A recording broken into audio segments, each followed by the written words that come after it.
Footballers Union call for temporary concussion substitutes. Mike Egerton via www.amago-images.de. Temporary concussion substitutes are needed to safeguard players because of the pressure on medical teams to make quick assessments, the English Professional Footballers Association (PFA) said Monday.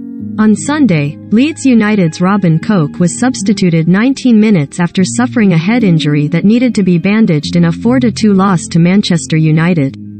Permanent concussion substitutes have been used in the Premier League for the past year, allowing each side up to an extra 2 changes.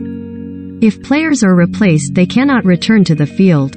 In rugby, in contrast, a substitute comes on while an off-field head injury assessment is carried.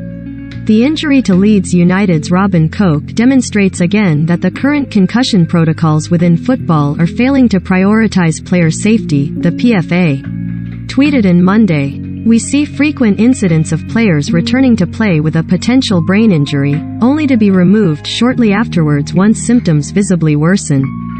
The PFA said it had made its point to football's international rule-making body IFAB.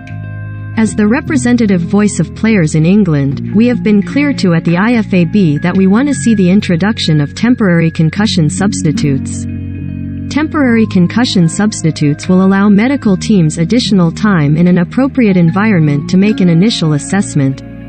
Introducing temporary substitutes would allow a match to restart with neither side numerically disadvantaged, reducing pressure on players and medical teams to make quick decisions on whether an injured player continues.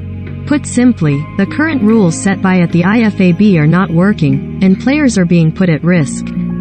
Leeds were not able to use one of their allocated concussion substitutes for Koch as manager Marcelo Bielsa explained the reason for his withdrawal was due to the cut he sustained to the head rather than concussion. Neuropathologist Willie Stewart, who has pioneered research into the degenerative impact head injuries can have on footballers later in life, has called for football to adopt a similar protocol to rugby.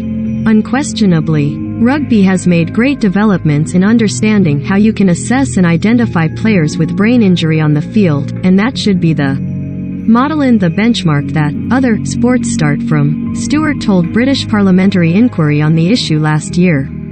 Stewart's study in 2019 found that former footballers are approximately 3.5 times more likely to die from neurodegenerative disease than the general population. A number of England's 1966 World Cup winning team have been affected by such diseases.